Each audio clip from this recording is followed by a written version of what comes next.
Balik lagi dengan Ferry Irawan, tentunya masih bareng aku Ferry. Dan kali ini aku akan bawain sebuah cerita, yaitu tentang sebuah tempat ya, gunung lagi nih. Gunung yang dikatakan di Jawa Barat itu gunung yang paling angker di Jawa Barat. Apalagi kalau bukan Gunung Salak.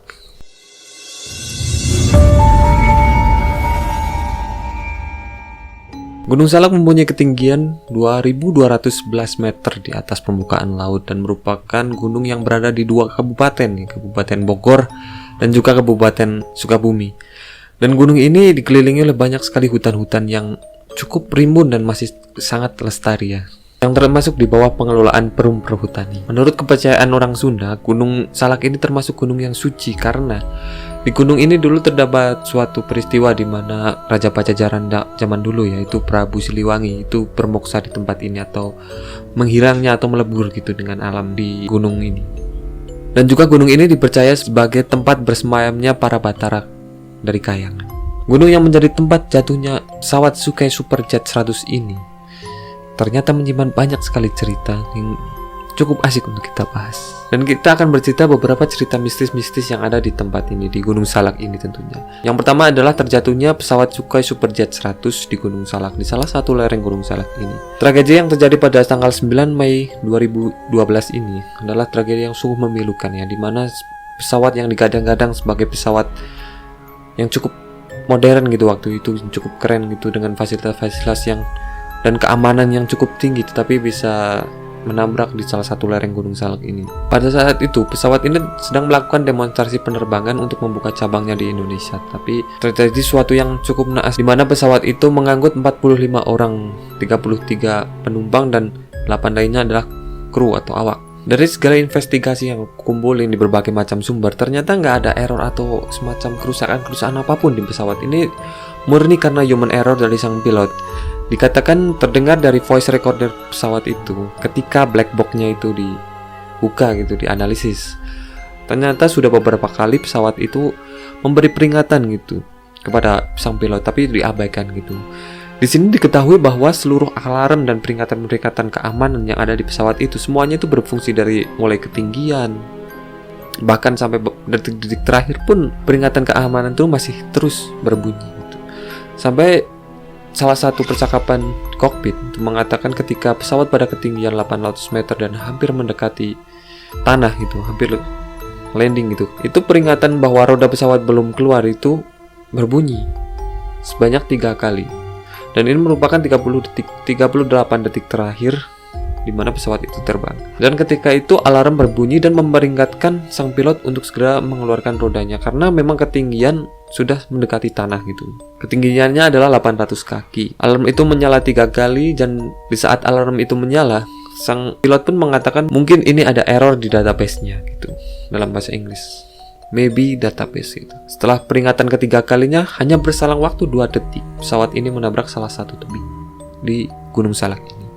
Terdapat beberapa cerita dari seorang pendaki yang sering berkunjung ke Gunung Salak ini ya. Dia bercerita bahwa di tempat kejadian di mana pesawat itu jatuh, sering terdengar suara-suara tangisan yang cukup misterius gitulah. Nggak tahu tangisan ini dari mana. Mungkin dari korban-korban atau mungkin ada jin-jin yang menyerupai korban atau bagaimana. Cuman katanya itu sering banget terdengar suara-suara tangisan-tangisan seperti itu. Tapi selain cerita tangisan yang ada di bekas kecelakaan Sukhoi Superjet 100 ini, juga terdapat sebuah cerita yang cukup aneh dan menakutkan gitu.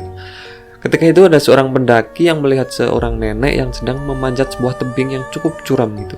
Tentunya sebagai orang biasa, sebagai pemuda gitu kan cemas gitu. Nenek-nenek umur katanya itu sekitar 80 tahun gitu memanjat sebuah tebing, dan pendaki ini pun langsung dengan sigapnya mengatakan ke nenek itu bahwa hati-hati nek, nanti jatuh karena itu tebingnya sangat curam gitu.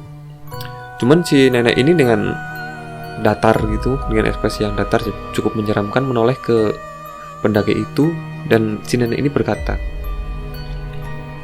"Nggak apa-apa dek, saya tinggal di sini. Dan saya suka ketika malam hari di sini rame, banyak yang ngasih makan ke saya gitu." Katanya gitu. Pendaki ini pun bingung dengan apa yang diucapkan nenek-nenek ini. Dan ketika kebingungan ini, dia berpikir bahwa apakah mungkin ada seorang nenek yang tinggal di tepi jurang, tepi tebing yang begitu tinggi di tengah-tengah hutan yang lebat kan. Hutan di Gunung Salak ini terkenal dengan lebat dan masih jarang dikunjungi orang gitu. Tentunya menjadi pemikiran yang cukup aneh gitu. Dan ketika si pendaki menoleh lagi, ini si nenek ini sudah nggak ada, padahal tadinya dia lagi memanjat sebuah tebing yang cukup curam gitu. Barulah pendaki ini menyadari bahwa makhluk itu adalah makhluk gaib yang menjadi penunggu tempat tersebut. Tapi juga ada tempat-tempat lain yang sudah terkenal banget gitu, keangkerannya, kemistisannya gitu, udah banyak sekali orang tahu, yaitu Kawah Ratu dan Curug Seribu. Bahkan hampir orang-orang dari luar daerah pun tahu cerita-cerita dari Kawah Ratu dan Curug Seribu ini. Kawah Ratu terkenal dengan gas beracunnya yang memakan banyak sekali korban, sedangkan Curug Seribu itu sering sekali menghanyutkan orang-orang yang sedang bermain di situ. Katanya begitu, sehingga tempat itu dianggap tempat-tempat yang cukup mistis karena memakan banyak korban gitu. Namun yang menjadi lucunya dari Gunung Salak ini adalah terdapatnya kampung setan.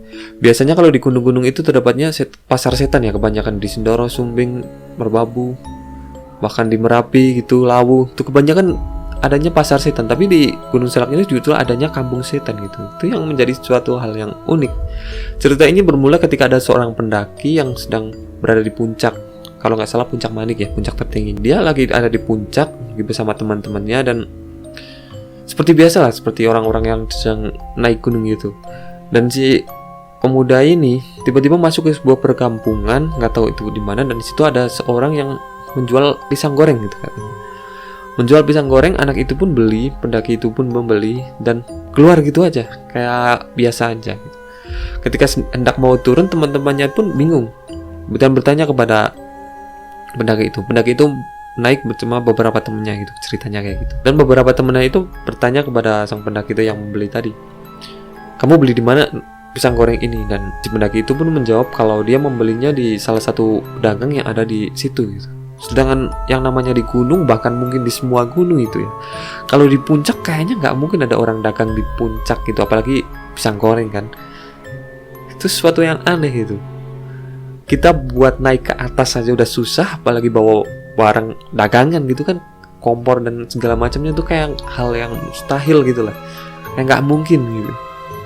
Cuman yang terjadi kayak gitu. Dari situlah banyak berkembang cerita-cerita tentang kampung setan yang ada di puncak Gunung Salak. Banyak sekali cerita-cerita yang menyelimuti gunung ini dari cerita pendaki sih. Aku sukanya cerita-cerita pendaki soalnya lebih gimana ya, lebih kayak real gitulah, lebih enak ya jadi didengarnya.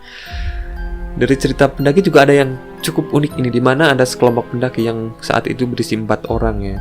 Ketika mereka itu naik, semuanya aman-aman aja. Setelah sampai ke puncak aman-aman aja dan gak ada hal-hal aneh. Tetapi ketika turun ini, keempat pendaki ini menemukan jalan persimpangan yang mereka itu nggak inget melewat jalan yang mana gitu antara kedua persimpangan itu. Jadi mengambil aja salah satu, gimana feeling yang terkuat itulah.